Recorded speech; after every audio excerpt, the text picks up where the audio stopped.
Peter B. Collins, News and Comment. This is segment 2 of my podcast for Tuesday, January 17th, 2017. As we take a look at some of the moves in Obama's final days in office. Yes, the clock is ticking on Barack Obama's presidency, and he is being besieged from many angles. Do this, don't do that. We opened with the demand from the intelligence professionals that he demand the truth and release it to the American people about this whole story about Russian hacking. Well, one thing that we're learning is that the hints coming out of the White House indicate that Chelsea Manning may receive some sort of presidential commutation or clemency.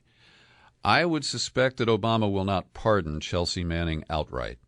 But Josh Earnest, the White House press secretary, was asked the other day about both Chelsea Manning and Edward Snowden. And he didn't get a follow-up question, but he answered it anyway. He said, there are a wide range of factors the President and Department of Justice consider, and I think to illustrate one of them would be to illustrate the stark difference between Chelsea Manning and Edward Snowden. Manning went through due process, was found guilty, sentenced for her crimes, acknowledged his wrongdoing. Edward Snowden fled into the arms of an adversary and has sought refuge in a country that most recently made a concerted effort to undermine the confidence in our democracy. Now, there's a lot of bullshit in that comment about Ed Snowden, who, by the way, was trapped at the Moscow airport because the U.S. State Department, under Obama's directions, suspended his passport and left him stranded there. Anyway, Ernest went on, the situation of these two individuals is quite different. I can't speculate about what degree that will have an impact on the president's consideration. But, as Chelsea has acknowledged, and we have said many times, the release of her information was damaging to national security. But the disclosures by Edward Snowden were far more serious and far more dangerous. Now, in neither case have they proved any actual direct harm to national security other than deep embarrassment. But that's what they say. Anyhow, it does appear there's a big story in Sunday's New York Times with a lot of the history of Chelsea Manning, and it's based on her call for clemency. I need help, she said. I'm living through a cycle of anxiety, anger, hopelessness, loss, and depression. I can't focus. I can't sleep. I attempted to take my own life. I will be surprised and delighted if Obama succeeds in closing Guantanamo Bay by this Friday, but I don't expect it. He did release another 10 men, all from Yemen, all going to Oman in the United Arab Emirates, and the expectation is that about 40 prisoners will remain on Friday when Obama leaves office. And Trump will take office Friday as the most unpopular man at his swearing in American history. His approval rating is at 44%. Obama had a ceiling high 79% on the day when he was inaugurated. And, of course, Trump says, well, you can't believe that stuff. He tweeted, the same people who did the phony election polls, they were so wrong, are now doing approval rating polls. They are rigged just like before. I mean, who cares? He knows he's unpopular with many people. And this week, hundreds of thousands of Americans will descend on the nation's capital. Not all of them to celebrate the inauguration of Donald Trump.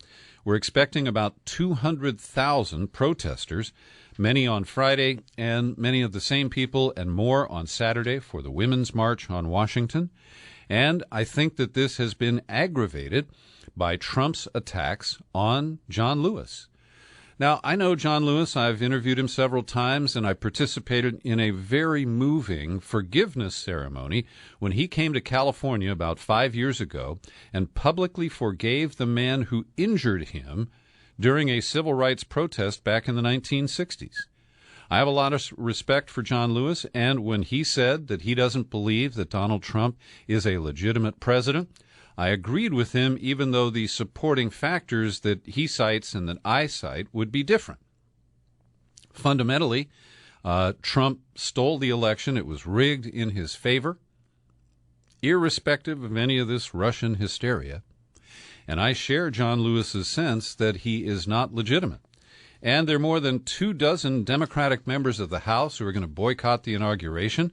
My Congressman, Jared Huffman, from here in California, was one of the first to announce his non-attendance, and I commend him for that. I think that is the right position to take.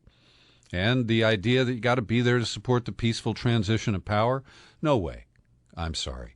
After all the obstruction that Republicans generated toward Barack Obama, I don't believe that Donald Trump deserves any honeymoon. And I'm invigorated by all the people who failed to protest the wrongdoing under Barack Obama, who are now energized and are going to be marching both locally and in Washington over the next few days. I'm glad to see that kind of activism, and I hope it will continue and not just be the, kind of the bookend here to begin a period of darkness in this country. Gloria Allred held a news conference this morning.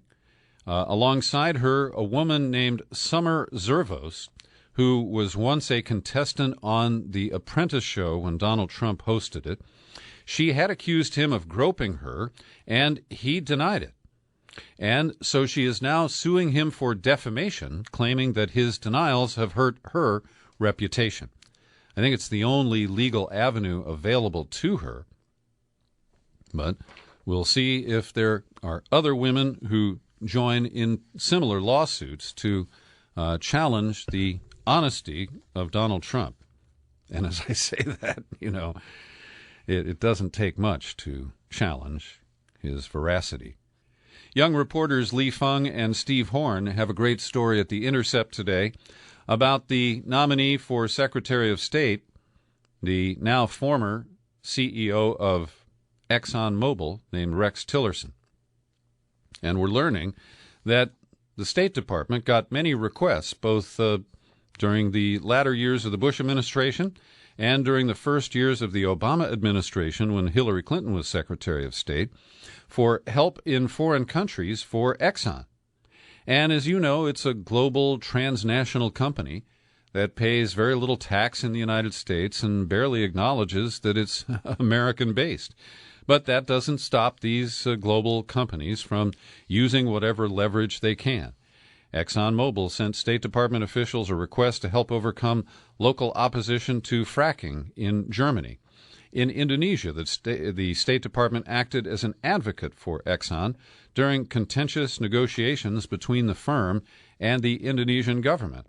And in Russia, ExxonMobil asked the U.S. ambassador to press the Russians to approve a major drilling program, noting that a warming of U.S.-Russian relations overall would also help the company. All the details over at The Intercept. I've linked to the story in the show file for today's podcast. And also in Washington, we'll see what this blows up into. But remember this obscure biotech startup from Australia, Innate Immunotherapeutics. Well, it turns out that a group of conservative Republican members of Congress, all of whom are opposed to Obamacare, and who include Tom Price, the congressman that Trump has selected to dismantle Obamacare as the head of Health and Human Services. They all have made major investments in this company. And it started when this guy named Chris Collins, no relation to me, discovered this company and bought heavy into it. Then apparently he shared the information, and this is not suggested as illegal. It's not insider trading. But he gave the stock tip to Tom Price of Georgia and to a couple of other people. So they've all bought heavily in this company, and it is scratching heads, including of those who run the company. Like the chairman of Innate, Michael Quinn, said he had never heard of many of the company's more prominent investors, said they had heard that Price had invested from an article in the Wall Street Journal last week. And they'd never heard of the 19th largest shareholder, a guy named Hook, or Bud Paxson, Bill Paxson, a Washington lobbyist and former Republican congressman. So we don't know if that'll go somewhere, but it is curious, and we'll be watching it here. And finally today, just a few miles across San Francisco Bay from me, on Monday, the FBI staged a bust, and they arrested a woman named Noor Salman, 30 years old.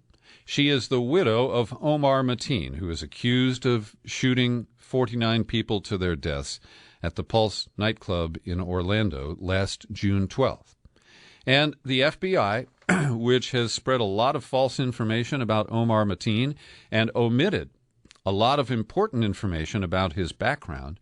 This is a case that is far from settled in my mind, and I don't believe it was an act of terrorism. I think Mateen was motivated by his homosexual feelings and by cultural clashes that had surfaced in his workplace. He worked as a private security guard at I think it's the Port St. Lucie courthouse. And he had arguments with sheriff deputies who baited him as a Muslim. And so at one point, to get rid of him, he claimed that he had friends in Al-Qaeda and Hezbollah. That's now being treated as fact, without the context. So anyway, Salman married Mateen in 2011. They had a child. They lived in Florida. And she apparently drove the car one time to the Pulse nightclub when her husband apparently was casing the joint. Now, why she drove, I don't know. This appeared to be part of his secret inner life as a closeted gay man, and we know that he made many trips and hung out at the Pulse nightclub. She was also with him when he bought ammunition 2 days before the shooting, and she was in contact with him by text when he was actually in the nightclub. Now, none of this amounts to the kind of material support or aiding and abetting that the FBI is asserting here. And if her arrest leads to full disclosure and an honest account of Omar Mateen and why he shot up the Pulse nightclub, I might be satisfied. But at this point, I'm still highly skeptical. Thanks for listening to my News and Comment podcast all the way to the bitter end. It's available every day on YouTube.